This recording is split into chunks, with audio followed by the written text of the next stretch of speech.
If somebody can confirm that they can hear me, I would be appreciative.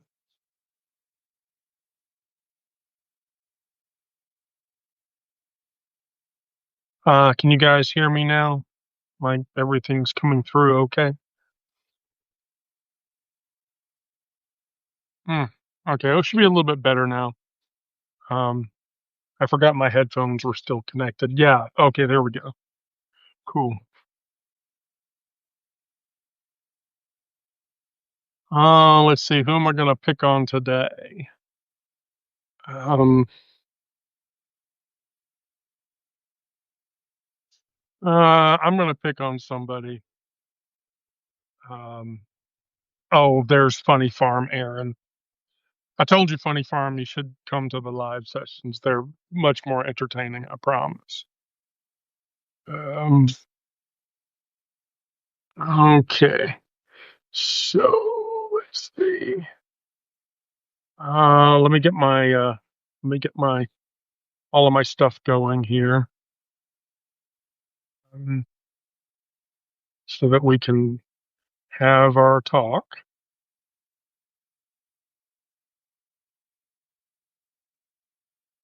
So that we can have our talk. Okay. So let's see. By the way, how is everybody? While I'm getting ready, how is everybody doing today? Does anybody have any questions? Hi, Anne. I didn't acknowledge you the last time you came in on our last session, and I apologize. I apologize greatly.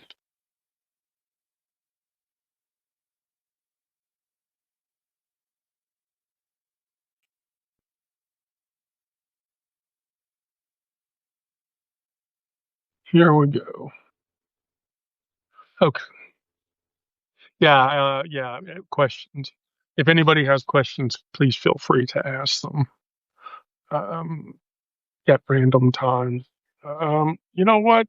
Here, we're gonna do this, and then we're gonna see if Rick is out there. Hopefully, we have a Rick.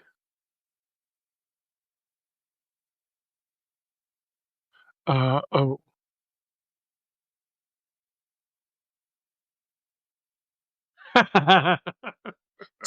Okay. Hi. That's I do this. It's a thing. Holy shit! Hold your hand up again. Oh, yeah. I got divorced a couple years ago and I didn't want to get rid of my finger tattoos, so I Those are pretty. Thank you. Thank you so much. I only have the one, but you know, Oh, I love it. I love it. What kind of flowers are those? lilacs. Okay. I'm a trans woman, and it's a lesbian motif to. Okay.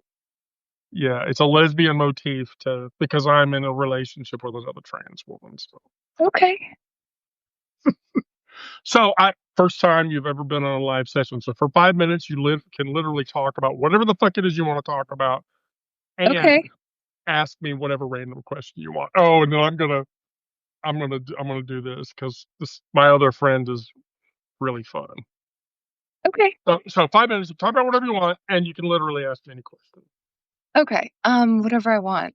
So it did occur to me today that this whole thing with Trump might be a reason to force us to all buy Elon Teslas. That did occur to me. Um, so that occurred to me. And then also, what else? Well, let me just ask you about you. So, the articles that you write about like queer culture, queer figures, when you do the writing, is it hard? So, like James Dean, for example, Oh, I didn't know anything about that. And actually, I've never watched his stuff because I was always kind of a more of a Marlon Brando fan because I knew there were rumors about him being bisexual, and so I just gravitated to that, and, I didn't know James Dean. If I'd known he was gay, I would've watched his movies. So, I don't want to fucking hear um it, Brandon. I don't want to fucking hear it. She's asking about gay people. So I'm gonna talk about gay people. That's why you. Are you talking about me? No. We're gonna talk about gay people. Oh. So here's Oh, the thing. So the right. So the James Dean thing. So here's the thing. I have two like inherent diseases, if you want to call. I have three diseases. One of them is that I am autistically wired, but because of that, I have an eidetic memory. Do you understand what that means? No, actually, I don't. I've Okay, never so heard that before. an eidetic memory is an extension of a photographic memory. I can totally recall anything I've heard, seen, touched, smelled, Ooh, or all five of the senses. So That's a superpower. That's not an illness. no, it sucks. It really right. sucks. Yeah, yeah, it's a piece of shit. But then here's the other thing. Because of that, I have a very keen innate ability to detect patterns. And I detect Okay. patterns in things really well. Now, not we're not talking like Bill Nash, fucking this headline means the Russians are talking to. Oh, that's what I was thinking. I was thinking you're a spy or something. No, no, no, but patterns. So I detect consistent patterns really, really well. And so, yeah, like James Dean, like it was pretty clear to me when I watched Rebel Without a Cause that both of the characters in the movie were gay coded. Okay. I mean, it was blaring. I'll just say this, and Brandon's going to laugh at me when I say this. My gaydar is so finely tuned. Better My than gaydar mine, is I'm so sure. my gaydar is so finely tuned. I can on sight pick out the tops and the bottoms. Okay. Okay. So yeah, with Dean, like I just like somebody told me about James Dean. I was like, really? And so I had to go watch the movie. I watched the movie and I'm like, oh fuck yeah, this is a gay coded character. What the hell? Why did I never think about this before? So, like for instance, and I know like not a lot of people question this, but another Ursula from The Little Mermaid. I can see that. Yeah. Right. So, and here's the sad part about Ursula. Ursula was a Hays Code character. Okay. So you know about the Hays Code. Yes, I read that one too. Yeah, Yeah. yeah, okay, yeah. Like everybody should know about the fucking Hays Code because Yeah. like that was really, but if you watch like Marlene Dietrich's like Sand and Rivers from 1932 or whatever, she's fucking making out with a woman. Why the fuck did that ever stop? I'll never get Mm. it. So yeah, when I write the queer history articles, it's either because I've read a biographical Okay. or something else, or I just noticed that pattern. Okay. Do And you that's find certain Oh, go ahead. Go ahead. I'm sorry. Go ahead. no, no, no, no. Shoot, go for it. Well, I guess I'm wondering when you do research, do you find that it's harder to break through on like female people in history, like whether or not that was like an open secret that's not that hard to scratch, or is it with men, or just does it depend on the time and who they were, depending on their relevancy to like the culture at large? Like James Dean to me is a huge, like he's like the man's man, and I always kinda that's why I was like, "I don't care. I don't care about dudes in leather jackets." But now I feel bad that I was, like, convinced to think that by, straight washing, which is so boring. Brandon, do you care about guys in leather jackets? I mean, I mean, there's I mean, uh, no.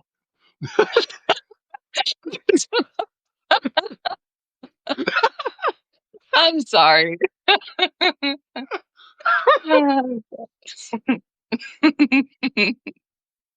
Oh. No. Wow. I don't like bad boys. Oh, Keep keep them away. Yeah. Mm. I'm just gonna be honest. I dated a bad boy. You know, Oh, yeah, yeah. That was not a pleasant experience. Yeah. That was not a pleasant experience. So yeah, the queer history articles that I write, yeah, it's either because I want to be very clear. I read an insanely large amount of shit. Mhm. I would say I would say on that I don't sleep particularly. I have a horrible insomnia. Okay. And so for 2 hours, 3 hours a night, that's how I write so much shit on my stack, is that I'm literally voice to texting shit at night. And then when I wake up in the morning, I just spend an hour and shoestring it all together and then post it. Cool. So that's how people are like, you're using AI. I'm like, no, I'm literally voice to texting like 20, 30,000 words at night. Yeah. And then I just string it all together. Yeah. By the way, I I see don't. that. Oh, Oh, just the I AI was. comment. Go ahead. I was just gonna say I don't know who you are, so I was just gonna say hi. I haven't met you before. No, Wendy invited me tonight. I work like weird hours sometimes, but I was glad that she invited me because I'm really happy to be here. This is I've never done this before, so I guess I'm a virgin. Oh, wow. Yeah, it's great.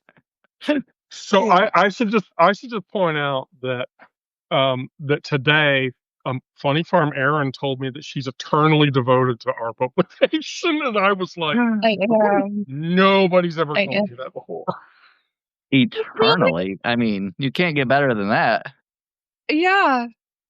No, I just feel really grateful, like all the things. So I don't have social media. That was like an intentional thing like a couple years ago because so this has like become my replacement for like how I educate myself about the world, what's going on, like cultural movements at large within communities of people that like care about it and don't care to take away the nuance out of conversations and things like that. Because there's so many different intersections and expressions and just all the different. So, like, you guys are a big one I read.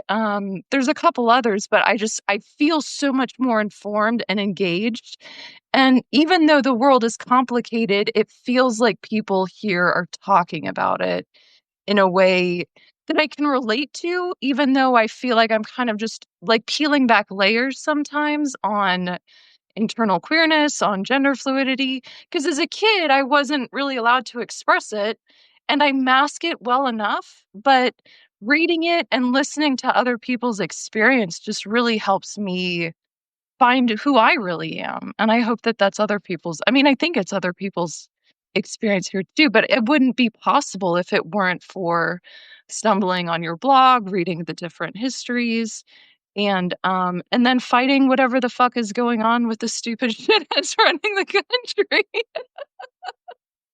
Yeah, So it's I all of think it. It's so helpful. I think anybody coming to Substack would be able to find something that they can relate to, So no that matter what walk of life they're on. Yeah, Brandon raises an interesting point because I had a discussion with a friend of mine today, and my friend said that she just found Discord, and I was like, oh boy, that's a rabbit hole. Okay, Mhm. and she was like, so how do I use Discord? And I'm like, okay, so remember what I told you about Substack? You like pick your like 6 stacks or whatever, and you pay those people money, and then you get the content that you want, which is one of the reasons why I run Wendy the Druid. I will tell you this: my paid subs drive the content. Because if a paid sub tells me, I think you need to focus on this, I'll be like, well, okay, sure, I can do that. Great, sure. Because I have to think up shit myself when I don't. And so but so like it was I will tell you, somebody told me one day, Wendy, I think you should cover queer history because you know a lot of queer history. And I'm like, oh, okay, that's probably not a bad idea. I did it a couple times and people were like, oh my God, this is amazing. Because the first queer history article I had done is the Public Universal Friend, who in 1775 was essentially the first non-binary identifying person in America, who by the way was also a preacher and friends with George Washington. And so like when people tell me like, you know what, you trans people or whatever, you've just that's been like the last 15 years. I'm like, no. I mean, you can say that, but no. Right. Trans people have been around for a very, very, very long, very long. So I was telling my friend, Discord's the same way. Just find your like 4 or 5 servers. Don't go much deeper than that because it's a deep fucking hole. But find like your 4 or 5 server communities. Substack's the same way. Like you find your like funnel of information you want and then contribute or whatever, or talk through or communicate. And so that's why I engage my readers, because I want the readers to get the content that they want. The only content that I force on you guys irreparably is my Druid content, but I have yet to have anyone completely bitch about my Druid content every day. And so you only get one of those emails, invariably. Invariably. So does that answer your question? Yeah. Yeah. Okay. Yeah, cool. Okay, cool. Do you have any other questions? Because now I'm going to bitch about Trump and I'm going to bitch about the fucking regime shit. No, please. I would love to hear it. I really like that's what I came from. I So, offer. I regime change. So Trump announced today that he is going to push for Iran to have a regime change, and that's bullshit. And why is that bullshit? There's a reason for that. Also, too, Trump has announced that Iran and Israel have agreed to a ceasefire. I don't believe. Yeah, Brandon, I don't believe it. No, I don't. No, I don't. I don't. I don't think so. Um,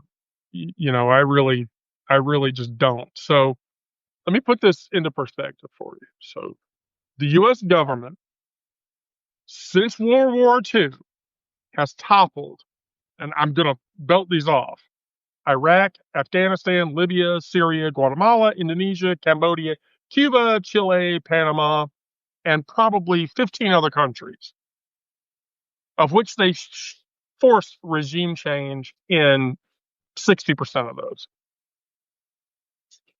which is what, and you'll hear this term, the term neoconservative. Do you understand what a neoconservative is? So neocons basically want a return to colonialism. Neocons want America to basically conquer other countries and then turn them into democratic countries like the US that are then subordinate to the US. That sounds like a great idea. No, it's oh no, fuck this is a horrible idea. Well, as you now notice, that did not work out particularly well for England. The Queen died, and there were people in Africa that were like, "Oh, finally, the Queen's dead." Um, because and that's why colonial conquering and all that other bullshit. It's rooted all in America's case. It's rooted in American exceptionalism, which is the delusional belief that we can reshape the world in our image. Wow, that sounds just like something a Christian would say.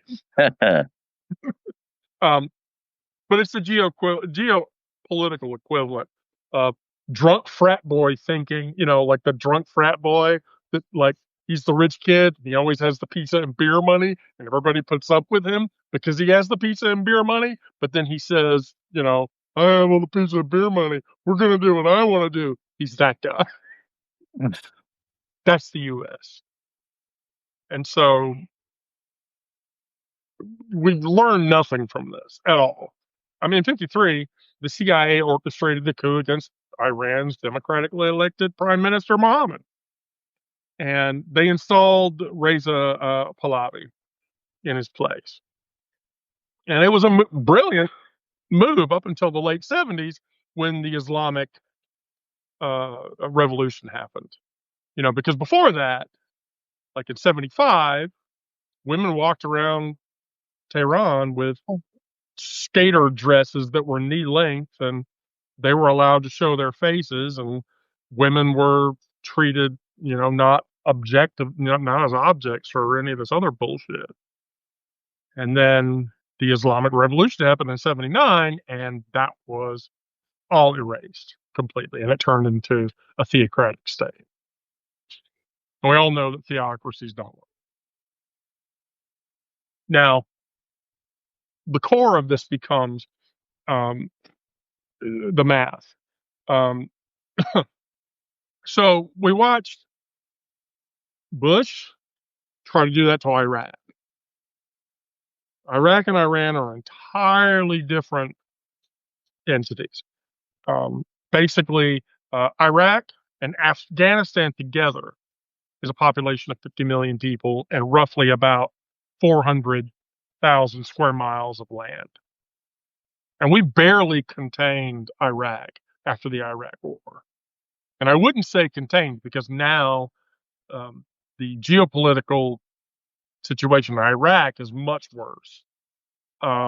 Because of the Iraqi conflict, we would, if that hadn't gone the way that it did, if it had gone the right way, we wouldn't have ISIS. The Iraq War caused ISIS to happen. And there were numerous, you know, mass murdering events. The White Widow, the Braithwaite girl, whose husband bombed the tubes in London, et cetera, et cetera. That all happened because of the Iraqi conflict.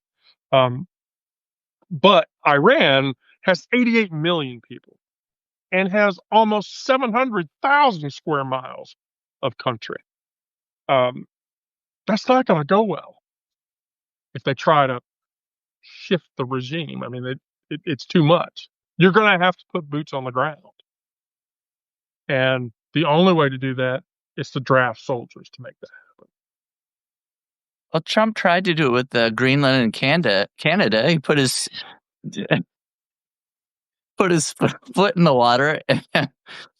It didn't really take all that well. So he's like, well, we'll bomb Iran. And no, he still wants Greenland, by the way. Yeah. Will it happen? Fuck no. I don't think it'll happen. But I'll put it this way: there's a guy who is the founder of the group Bikers for Trump, and he has moved up to Greenland to try to convert the Greenland people into Trump people so we don't have to go to war with Greenland. And the funny thing about it is, I've watched a couple of his TikToks. He like walks around to people, hey, my name's Billy Joe, and I represent Donald Trump, and I just want y'all to know that we're going to own your country, but we're not trying to take your country away from you. And the Greenland people look at him like he's stupid. So there's your bad boy in leather. Right. Who really, probably needs to be bent over in a bathroom. And I'm not a top, I'm not a top, but I'd do it. Yeah. What impact, though, like this whole thing with Israel? Like, would we be here without Israel, without the genocide in Gaza, without this thing feeling like a deflection? Because I don't know, this has to be the most unpopular war probably that America was ever dragged into under knowingly false pretenses. And you know what I mean? Like, socially, I don't know that I think a lot of people are on board with this. Well, they're not. And there's a reason for that. Now, remember, we're talking about that war. And that is a war that essentially 3 bodies of people have been fighting for fucking ever, all the way back to the Crusades. And so here's the thing, like in the 80s, when I was much younger and I had a much louder mouth than I do now, and I was vocal about my opinions, um, people in the Middle East called America the Great Satan. They did that for years. And I told people back then, you want that to stop? Real easy. Have America pull out all of its support for Israel. I guarantee you, the minute that the U.S.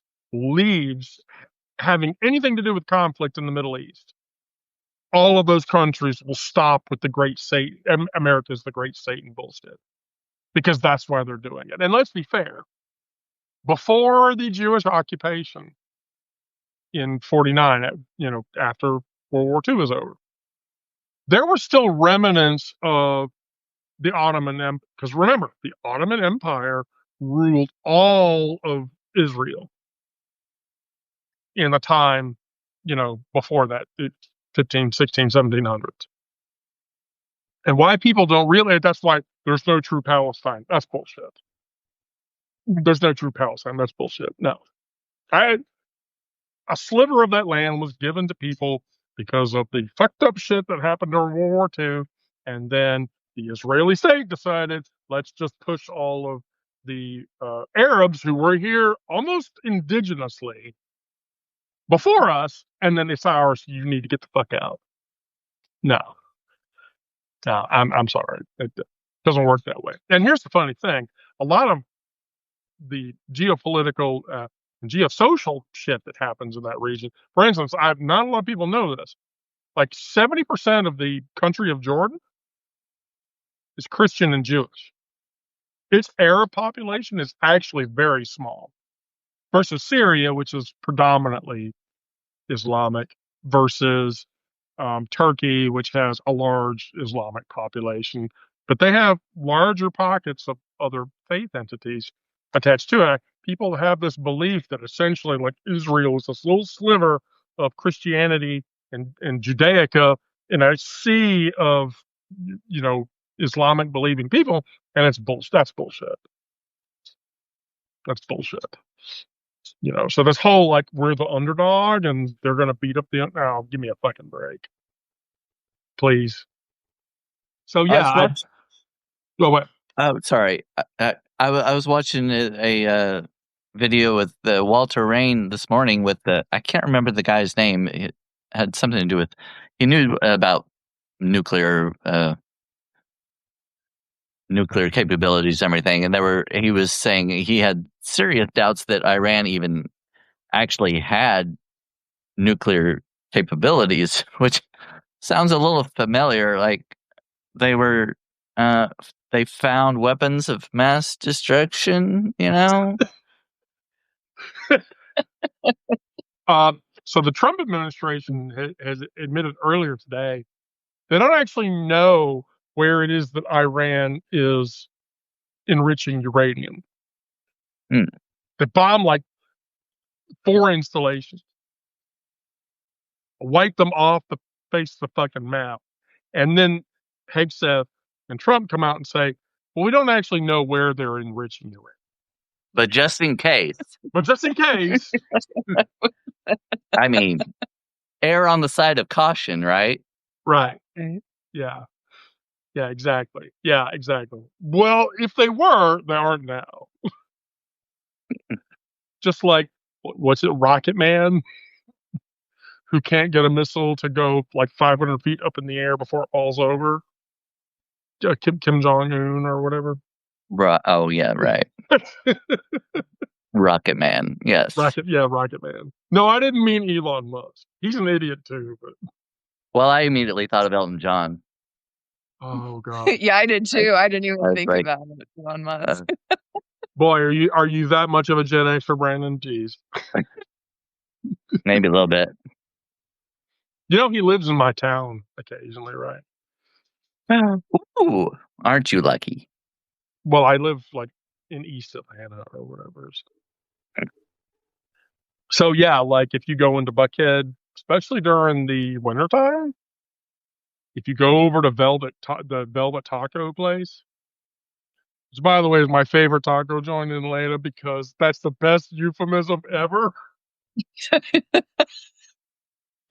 Wait, funny farm error. Does that mean you know what Velvet Taco is a euphemism No, for? I don't. But I mean, I wish like if I was with somebody and they were like, "Wow, I think this is a velvet taco," I'd be like, "Thank you." If you're a closet queer person, I have to inform you that Velvet Okay. Taco is a euphemism for bald shaven pussy. I did I not knew know that that. one. Huh? I knew that one. This is why Lawrence and Fuson and I, like when I get on there like Dirty Talk Live on Friday or whatever, like I've said things one time in that live that Fuson was like, "How the fuck do you know this?" And I'm like, "Oh, trust me. I'm a network, I'm an info security engineer.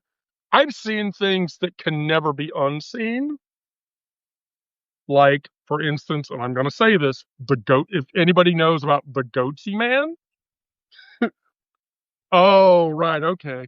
You don't know about that. Well, you're obviously Do one. I You're want obviously to? well. Here's the thing. So I'll just describe it for you. I'll just Okay. describe it for you. Okay, ready? So, 4 fingers on one side. Okay, and there's a wedding set on this finger, and then 4 fingers on this side, spreading an orifice this far apart in an image. Right, What's that called No, again? no, thank right. you. And that's back in the like early 2000s when we were all, anonymous collective people or whatever, and we did gray hat shit. I'm a gray hat. I won't deny it. I did some pretty fucked up shit when I was not always a law-abiding IT professional. I fractured an occasional law. See, Brandon, this is why I need to bring you in more often because your expressions are fucking Yeah, priceless. the facial expression. Right. So, one of the things that you did in the info security field was shock people. And so, Mhm. like in the early 2000s, shock sites were really popular. Tub Girl was one of them. I'm not Oh even yeah, okay. So you know about that. I know about that girl. Ooh, yeah, that's just the gift that keeps on giving. And then the Goatee Man, and all those other, and so yeah, there's the Goatee Man came out of that phenomenon or whatever, and so you would send that to Two Girls in One Cup. Don't tell me you've never heard of that. I mean, who hasn't heard of that? Brandon's never heard of it. Two Oh, girl. What'd you say? Two Girls in One Cup. Oh my God. don't look Whoa. it up. Like, just Oh, don't do it. Okay, do it. here's the thing. Here's the thing. Don't look for Two Girls in One Cup. Do this instead. Go onto YouTube and search for grandmother reacts to Two Girls in One Cup. And there's one very specific video, and it'll give you an idea of what Two Girls in One Cup is, but you won't actually see it Without seeing it. without seeing it, and you'll see like the That's what I person need. That's what I need. you'll see the person's grandmother who's watching it, and she's like, "Oh my God, this is happening now!" And then you hear the person's grandmother in the background, and she's laughing hysterically, uncontrollably.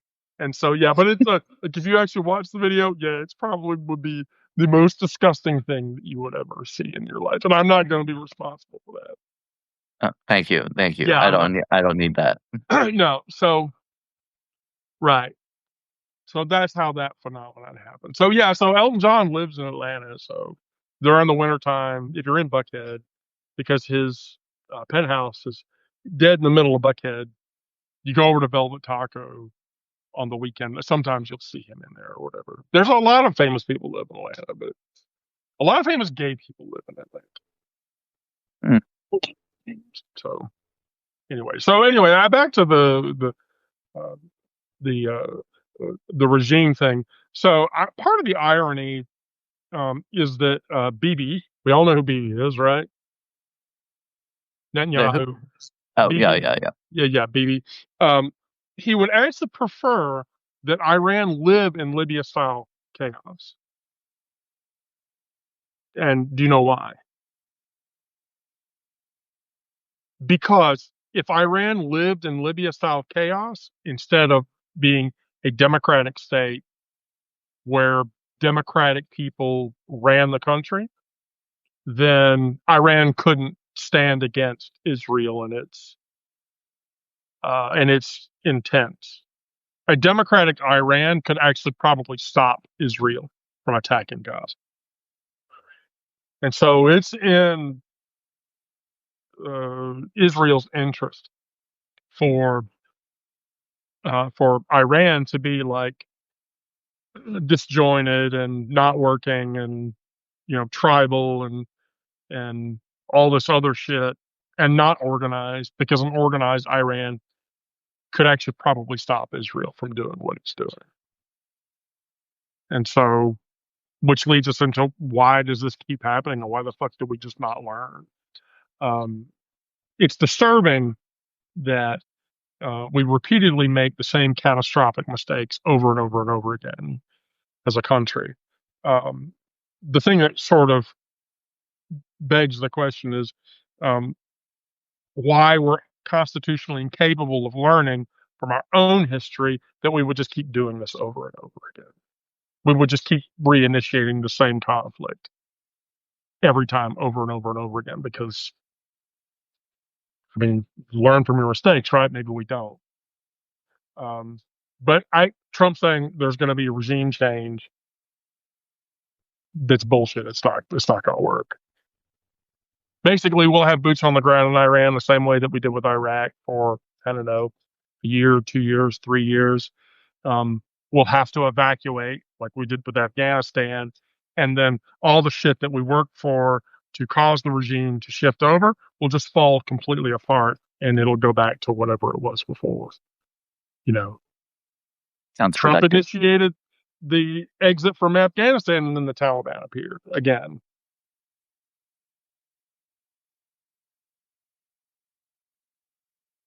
So, does that answer your question, Funny Farm? I'm just going to start calling you Funny Farm. No, that's fine. Thank you.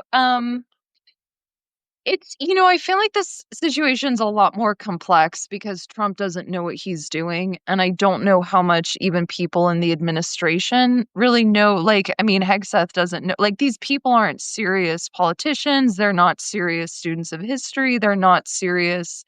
I mean, I was kind of convinced, and I don't know if I saw you had written on it or someone else had, but right after he bragged about the bombings, he had said, like, oh, the Republicans are all united. Let's pass my bill, as if this was some kind of way to, like, get that fucking shit stack passed. And so it's like, that's a whole even other thing. And so it's like, I don't know. It's like he's playing with fire, not realizing that he's sitting on a powder keg. And so how much of it is like us talking about the strategic nuances of this is like almost too much. Like we're giving him too much credit and not enough credit because he's dumber and more hapless than like, I don't know. It's so confusing to kind of parcel out. And the way we would think about it, like, let's say if this was like Biden even, or people around Biden that have like foreign policy experience.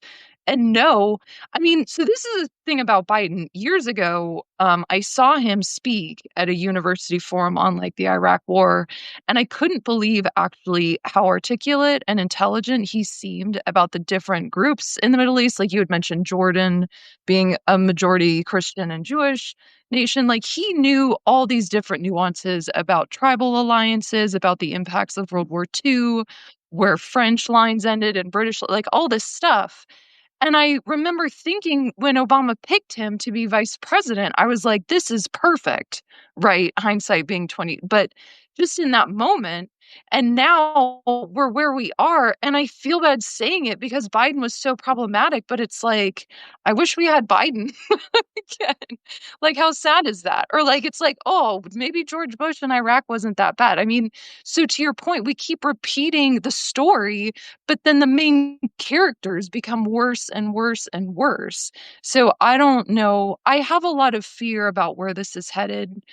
Um, and I think that's what's important for me to come here is that your use of humor really brings together like the gravity of it. Where if I was just watching a newscast, they don't like they act like the world's burning, but they're not in it. Where you have this way of mixing how serious this is with like this sort of dark humor that to me feels like it grasps how dangerous what we're living through is versus just watching. That's entirely Jeff's fault. Okay. Um, and so Brandon, have you ever heard the origin of the publication? How I got started? No. I I Okay. don't think so. So, do either of you read the Wonket?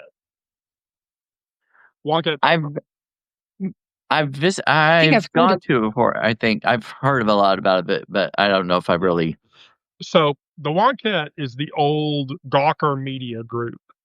That was the old Gawker Media domain. Which, if you don't remember, that that was the news, like independent news org that would do really fucked up shit. Like the big Scientology thing that they did was they published the video of Tom Cruise talking about the secret elements of the Church of Scientology, and then the Church of Scientology tried to sue them, and then all of us anons freaked out and started fucking the church up and doing bad shit. And I wore my Guy Fawkes mask and my black cloak and showed up at random Scientology.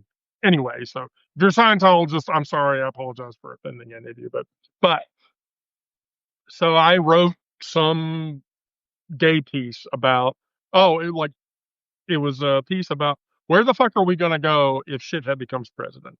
What countries can we go to? And so Crip Dyke, who is a writer on the Wonket crew, like read my piece. She sent me a message. She was like, "You need to do this like every day or whatever." And I was like, "Hi, I don't have any idea who the fuck you are."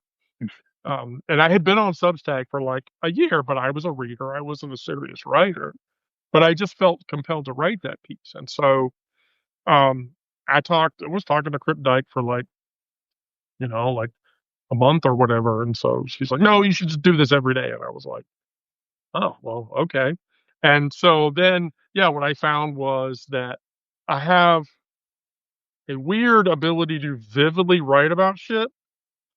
And people say how I write is very over dramatic, because it's very cerebral or whatever. I use the senses in my writing constantly. The acrid smell, I can't stop using that word. I can't, because that phrase is just, you know, it has that, the taste of metallic pennies, those kinds of things. I write that way systemically, and people are like, "Oh, that's fucking brilliant," because I feel like I'm actually there. And so that's what Cryptech when you just need to do that. And so then I started doing it, and then 50 readers turned into 100 readers, 100 readers, and then January 20th happened, and I got fucking pissed off because I'm in a relationship with a queer person. I have 3 queer kids. I got fucking scared, and so then I was like, "Oh, okay, like this is bad. We're gonna have to find a way to get the fuck out."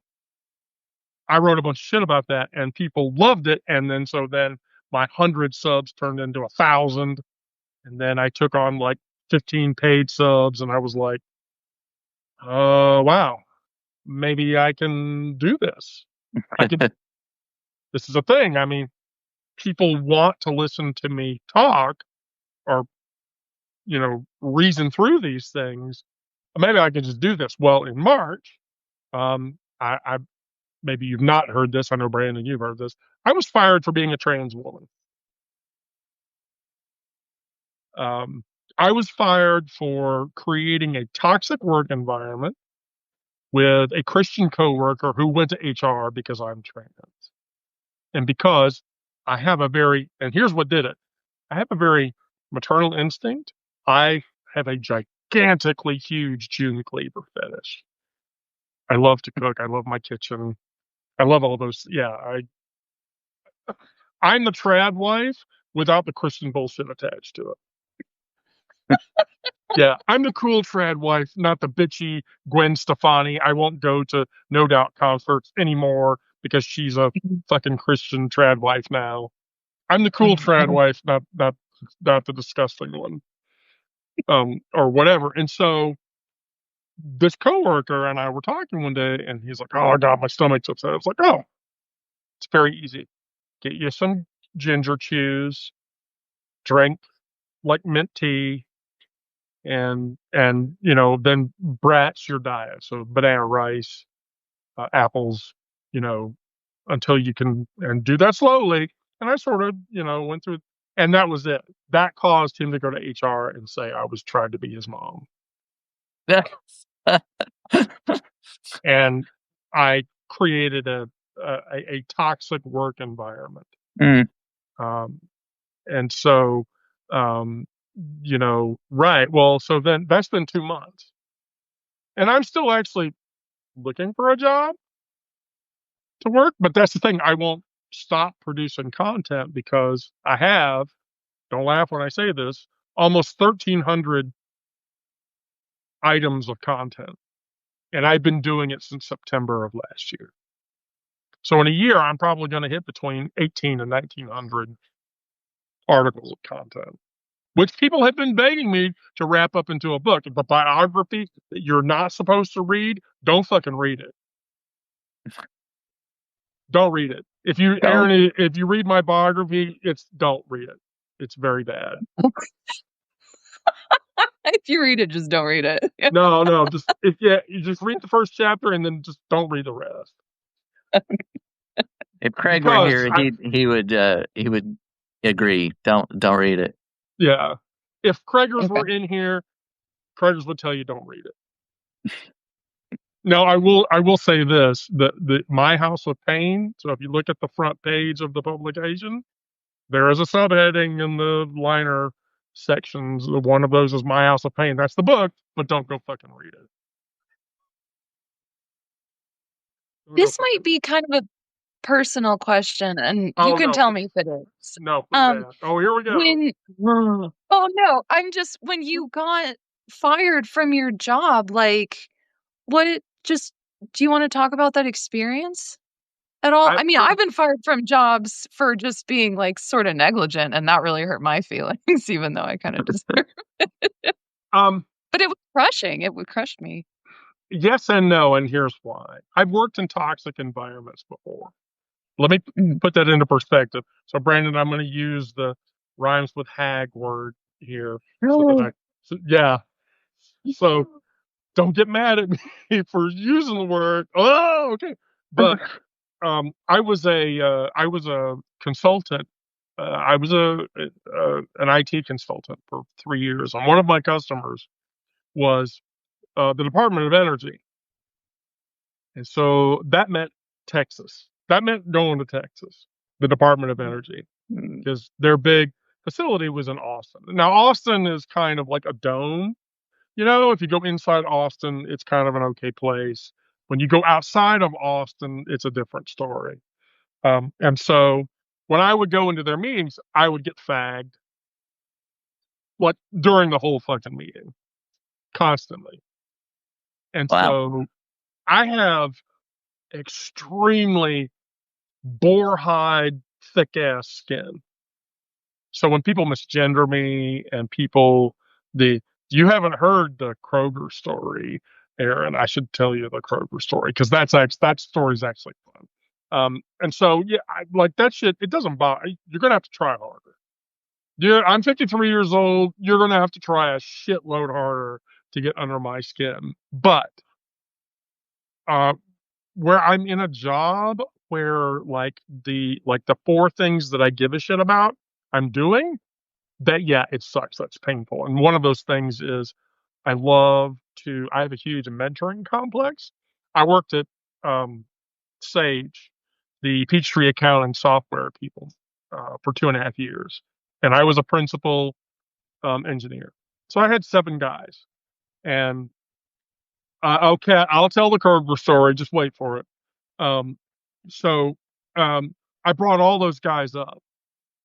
Like 4 of those guys, I worked them through all their Amazon Web Services certifications. I even paid for 3 of my 7 guys' exams because they couldn't afford it. And like my senior engineer, Nakib is his name, he came to me, he's like, I'm ready to take the test, but I can't afford it. I'm like, fuck, all right, here. I'm Venmoing you $150. Go take the goddamn exam. And he was like, but I can't pay you back. I don't give a shit. I don't give a shit. Go take the goddamn exam. And so I thrive in those environments where I can teach people things. My 3 rules. Well, actually, 6 rules of every job.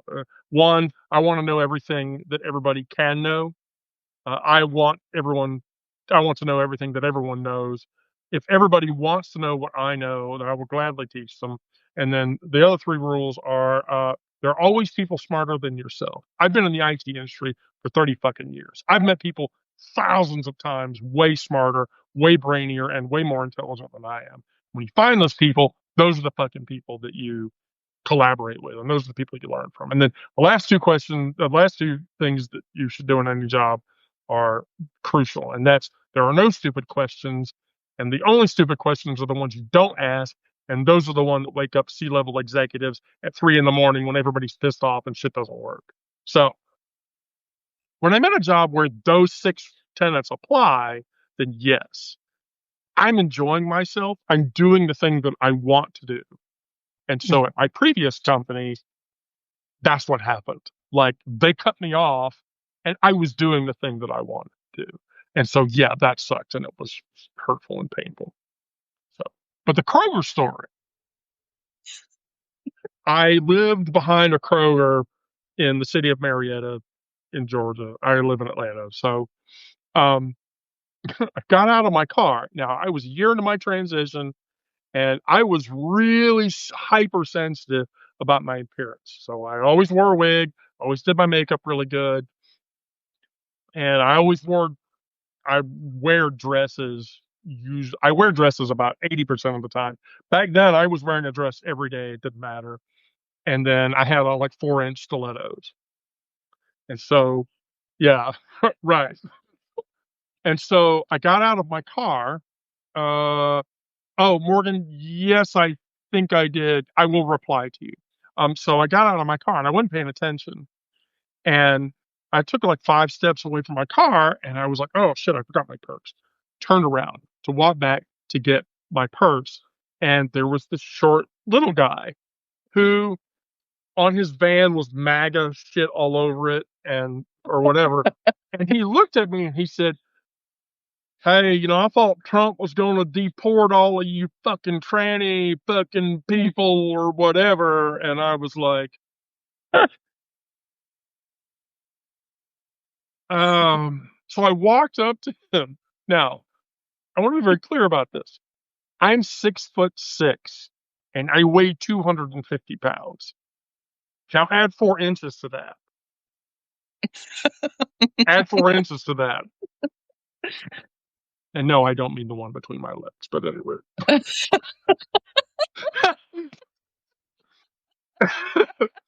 so, so I walk over to him and I look down at him because he was like maybe 5'5" and maybe 140 pounds wet. Like if I had to guess. I looked down at him and I was like, I think you're really cute. And I think what I really want to do is I want you to go back behind the store with me. And we can talk because I think you have a really hot ass. And then I took my glasses off and I went, and he like went fucking white. Right. Yeah. And then he turned around and he got back in his car. And there were like 5 people who were standing around when this happened. And so, like, all of us people were like, yeah, whatever. So I went to the store, bought my shit. I was walking out. A woman walked up to me and she said, hey, I just want you to know that nobody deserves to treat you that way. I think what you did is beautiful. I think you look really hot in that dress. And you should just be however the fuck it is that you want to be and don't let anybody push you around. And so, yeah, so from that perspective, yeah, I hated losing that job because I was doing the things that I like to do. But at the same time, all the visceral fucked up bullshit or whatever that was happening because of it, all the transphobia, and everything else, I was like, I don't give a shit about that. I don't care. I'd kind of like to know where he was expecting that you would be deported to. Like, yeah, exactly. Did you come from? I mean, is there like an origin country that trans people come from? Yes, exactly. All trans people come from Transylvania, Romania. Transylvania, yeah. that's right. Transylvania. That makes sense. Yes, of course. Ugh. What was I thinking? Right. Yeah, I don't know. So yeah, that's actually a very visceral question to ask. But here's the thing: if I'm going to invite you, I will invite you to sessions in the future again, because you come on to this session, that means you're a victim, and so My friend Lawrence and my friend Dana, who are on the Gen XY podcast and Substack or whatever, call it pulling a Wendy. So I pull the Wendy, and I don't schedule co-hosts. I just grab people randomly because You've opened the door. yeah, I've opened the door. If you come in, guess what? All bets are off. But all I'm going to do is look at you and go, you can talk for 5 minutes, ask whatever the fuck you want, and then we could just talk. Because I want to talk to real people. People ask me constantly, Wendy, why do you not have politicians and news people and local personalities, come onto your lives? Or I'm like, I don't want to talk to those people. I want to talk to the people who are where I am so that I can understand their experience and where they are and how they're dealing with the circumstances of what the fuck is going on, because that's what people want to hear. People, my eggs cost $85 today. You think a politician's going to tell me that? No. You think a mayor or a news person or a city councilman's going to tell? No. No. No. It's better to understand your experience and have other people hear your experience than it is to hear somebody talk about something else. That's why I love to drag Eileen in here, because she's a flight attendant and she has really funny flight attendant stories. Yeah. Yeah. So I went to Topeka over the weekend to oh, wait, did you go by my favorite church? I did. Oh, it's still there? So Topeka Pride Palooza was on Saturday, and it was Saturday evening, and so of course I was gonna have to visit the Westboro Baptist Church. So I looked it up and went there and took a picture of it, and I took a picture of the houses across the Rainbow House and the trans color. You know about the houses across the street? Oh, yes, very much Yeah. so. Very Okay. much so. Well, I took pictures in front of it and stood on the porch and everything and had my pictures. I really expected the Westboro church to have protesters. I went to the Pride Fest, nothing. No. So I'm going to admit to something. As I said, I was not always a law-abiding IT professional. I've fractured an occasional law. And so as a gray hat, I've kept 3 of my targets of interest over the years.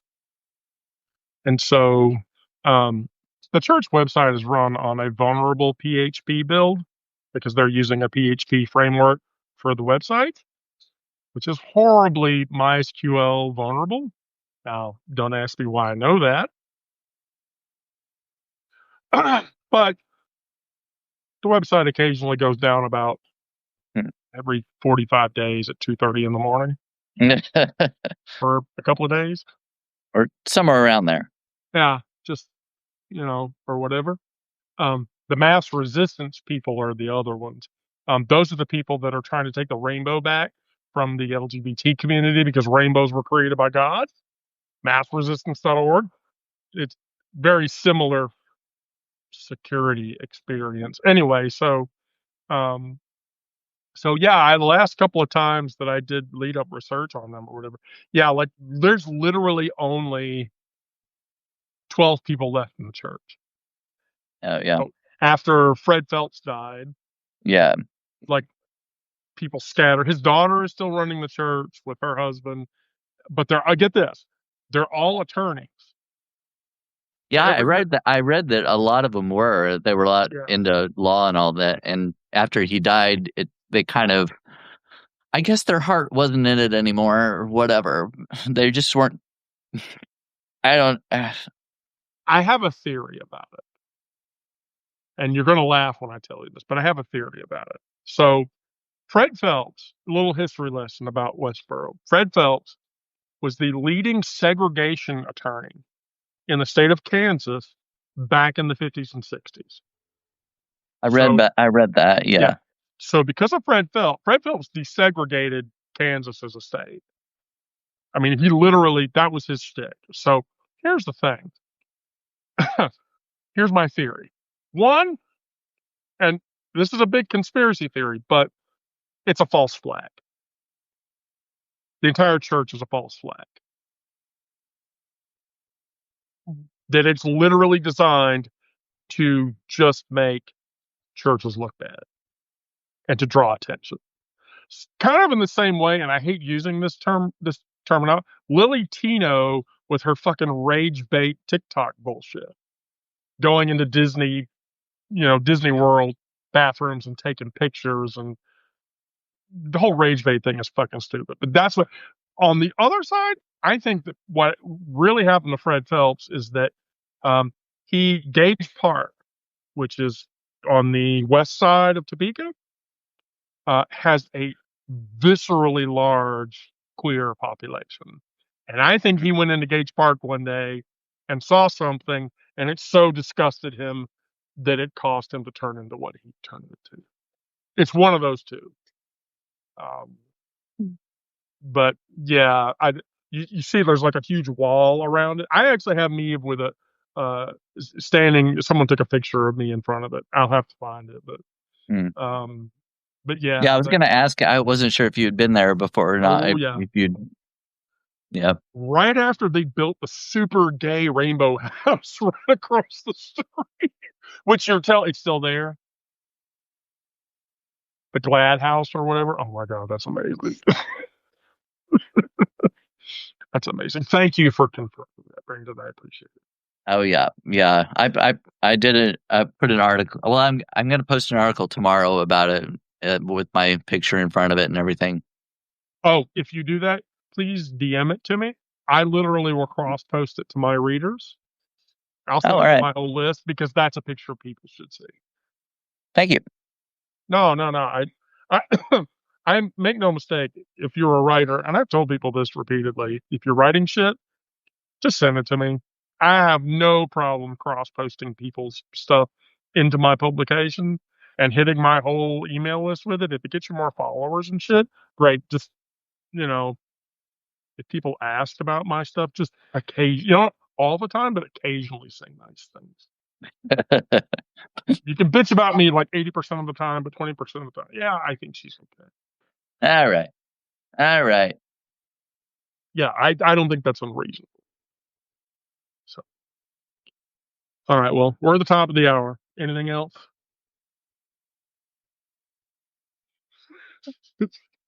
Brandon, I'll literally let you ask me any question. We've covered the leather, the 2 cups, the velvet taco, the rainbow house. I mean, is there anything left? I really. Can't. Oh, have you? Do you go to Pride Fest, or I mean, are you? Yes. Well, I don't. I mean, some people in the queer community aren't really into the whole Pride scene really, and don't go. So I don't want to assume anything. I'll put it this way, and I've said this before. For literally 18 months, I held a queer brunch lunch in my house every Saturday for 18 months. And so community is like really super important to me. And so that's one of the reasons why people ask me, like, why do you talk to the people who read your public? Those relationships to me are important.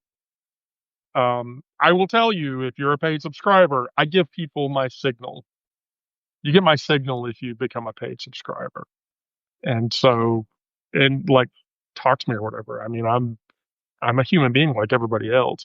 Jeff Tiedrick has repeatedly told me, you need to stop doing that. Eventually, you're going to get to a point where your signal is like 85 million messages. And I'm like, if they're important, I mean, that's shit I want to hear. If people are engaging, I mean, I starve on not getting that communication from people. And so, but yeah, so I love Pride. Now, in Atlanta, Pride is not in June. Oh.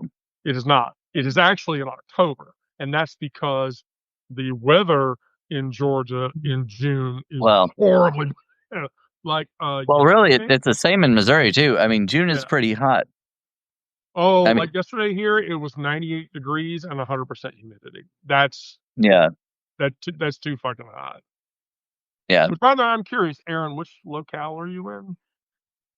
So I split my time between a small town outside of Phoenix, and then I also live outside Johnstown, Pennsylvania, which is actually where what's his face, Gollum, Stephen Miller, like his mom's family comes from there, I guess, and so it's like a weird thing, like his story of himself Like, is attached to. yeah, that's like down here and up here. That's like there's a huge gap there. Yeah, yeah. It's cool But I though. am working in Missouri right now. What part of Missouri are you in, Brandon? Oh. Well, I will be in St. Louis this weekend for their Pride Fest. Okay, cool. But yeah, I'm not too far from Kansas City, kind of Oh, central, west central. okay. Yeah, I'm in Joplin right now working, and I'm trying to figure out, Oh, like, on the okay. 4th, because I'd like to go out and protest. And I think that there's probably something on the 50 if people aren't in the street before then. I mean, I'd like to do that too, but but I like it. It's an interesting like mix of stuff. And I like sometimes the smaller Midwestern towns have like when people here are serious about their communities, they're much more serious sometimes than like places in Phoenix where it's like a little bit more casual and maybe not as like sincere sometimes. Like, I don't know. That's just sort of my opinion on. I was in Springfield just not this past Saturday, but the one before for Ozarks Pride Fest. It was in Springfield, so Oh, I was not too far from Joplin. okay. Well, so I so Elaine and Astrid. Elaine, the mean old angry feminist, and Astrid Belladonna. I believe they are both in Lawrence, Kansas, which is west of Kansas City, I think. So, Yeah, so if you're in Kansas City, tell Elaine and tell uh, Astrid in the Wendy the Druid chat or whatever that you're there, and then they'll hang out with you. They're fun people. I'm kind of sad that Elaine's not on the session tonight because, I kind of expected her. yeah, she's like, she's like, you know, I love that woman to death. I mean, and she's a brilliant resume writer. So when I got fired, I was like, Elaine, can you look at my resume and just make it sure it looks okay? And she's like, oh yeah, send it to me. I sent it to her, and she's like, no, no, we're gonna fix this. Okay, sure, okay. So if you come back onto a live session with us, Aaron, you'll see Elaine eventually. She's fun. Oh, no. I mean, I wasn't sure if I was supposed to leave, like, the screen at some point, so I just stayed here, but I really Oh no no appreciate no! this, Yeah, and I'm so glad you came back. I normally go. So the lives I normally go like 60 minutes. We kind of went over or whatever, but Okay. yeah. So we're like right at the top of 9 o'clock. So I'm gonna bring it down. I will tell you, Sarah, that tomorrow, if you are here, I'm gonna make you Brandon. So I'm gonna make you Brandon. Bend over and take my Brandon. Take my Brandon.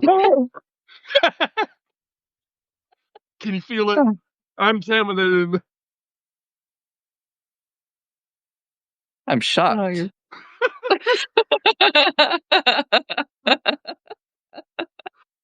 Where are my pearls? Yeah. Clutch my pearls.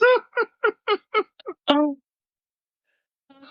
Yeah, I'm sorry. I have a very quirky sense of humor. Um, I think that's why Lawrence and I get along so well. Maybe I don't know. Anyway, okay. So yes. I'm going to let both of you go. Thank you for contributing to tonight's activity. Thank you. Yeah, this is really an honor. Yeah, I run the publication like a family. There's a reason for that. So I'm gonna drop both of you, and we're gonna come down again. Thank you both. Be safe out Nice there. to meet you. Yeah, Nice Hello. to meet you. Goodbye. Yeah. yeah. Yes, Don't nice to meet you. don't get into trouble. All right, Brandon's gone, and then there's Okay. Aaron. Okay, and so wow, that was a really good time. So uh, yeah, I cat 100%. I will mix it up with funny shit all the time. But I will tell everybody it's 9 o'clock. Please be safe out there. Do what you can to stay safe. If you're a new person, subscribe to the publication. As you can see, we have fun here. We try to make it light. We try to talk about serious shit, but we also try to talk about life experiences. Um, and we try to share our independent growth. Um, if you're a free subscriber, consider becoming a paid subscriber. I always have to push that because I'm an unemployed bitch who is surviving on her Substack funding, barely, but regardless. And so, with that, I will tell all of you, please be safe out there. Please do what you have to do to keep yourself safe. I can't do this shit without you guys. We can't do this without each other, and we'll get through it. You know, Trump's going to disappear. Trump is dying right before our very eyes, and we're just watching him die, and it's eventually going to happen. Just believe in that. But anyway, because the dementia is going to kill him. Um, and so, right. With that, good night. Stay safe. I love you all. And we'll do this again tomorrow.